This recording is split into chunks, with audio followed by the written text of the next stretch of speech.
होलिका नहीं बल्कि इस राक्षसी के कारण निभाई जाती है होली जलाने और खेलने की प्रथा।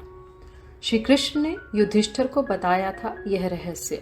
महाराज युधिष्ठिर ने पूछा, भगवान, फागुन की पूर्णिमा को ग्राम ग्राम तथा नगर नगर में उत्सव क्यों मनाया जाता है और गांवों एवं नगरों में होली क्यों जलाई जाती है? क्या कारण है कि बालक उस दिन घर घर अनाप शनाप शोर मचाते हैं? अडाडा किसे कहते हैं?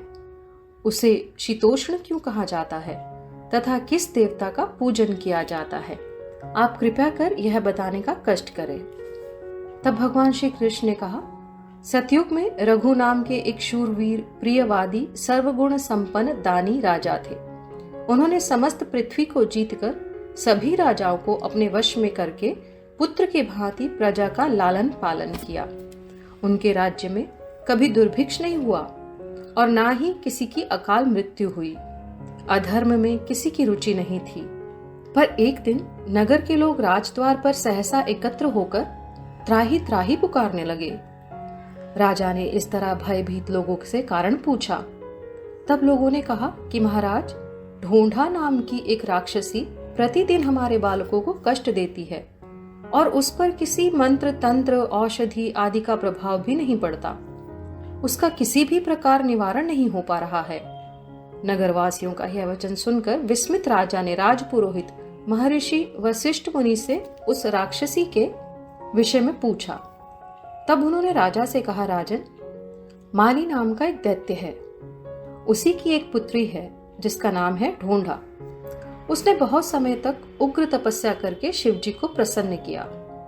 उन्होंने जब उससे वरदान मांगने को कहा, तब ढोंढा ने यह वरदान मांगा कि प्रभु, देवता, दैत्य, मनुष्य आदि मुझे मार न सके तथा अस्त्र शस्त्र आदि से भी मेरा वध न हो। साथ ही दिन में, रात्रि में, शीतकाल, उष्णकाल तथा वर्षा काल में भीतर अथवा बाहर कहीं भी मुझे किसी से भय न हो।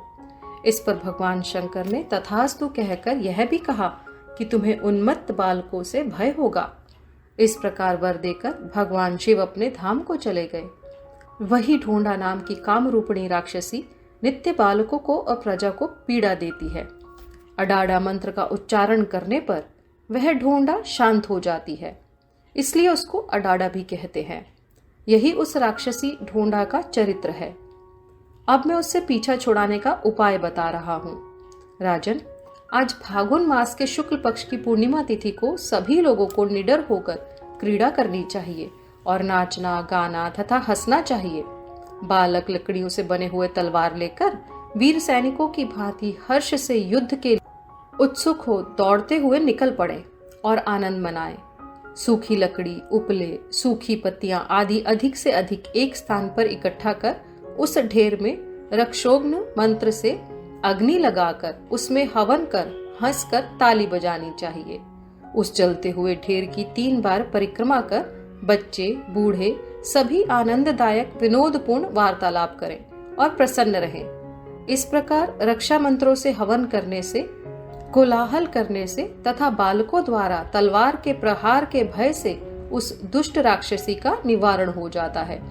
वशिष्ठ जी का यह वचन सुनकर राजा रघु ने संपूर्ण राज्य में लोगों से इसी प्रकार उत्सव करने को कहा और स्वयं भी उसमें सहयोग किया, जिससे वह राक्षसी विनिष्ट हो गई।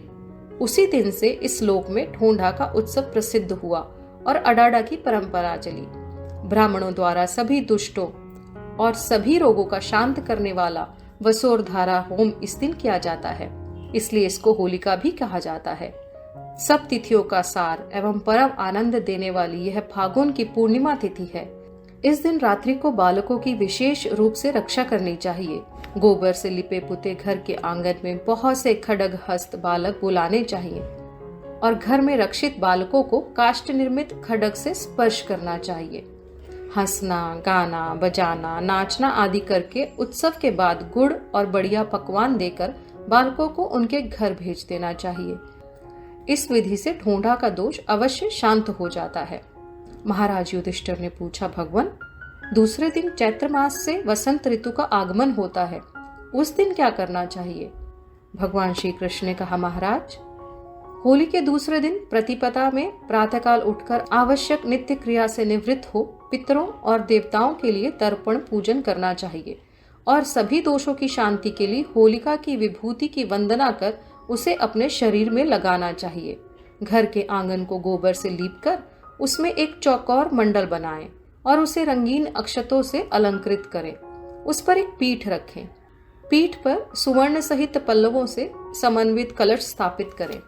उसी पीठ पर श्वेत चंदन भी स्थापित करना चाहिए।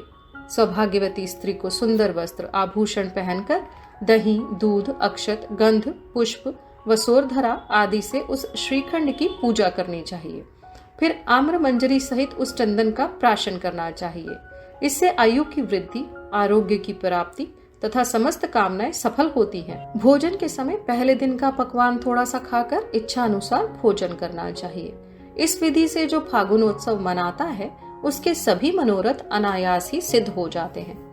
आदि व्याधि सभी का विनाश हो जाता है और वह पुत्र, पौत्र, धन, धान्य से पूर्ण हो जाता है। यह परम पवित्र विजयदायिनी पूर्णिमा सब विघ्नों को दूर करने वाली है तथा सब तिथियों में उत्तम है। आप सभी को होली की बहुत बहुत शुभकामनाएं। ऐसे ही और वीडियो और जानकारी पाने के लिए कृपया हमारे चैनल को जरूर सब्सक्राइब करें।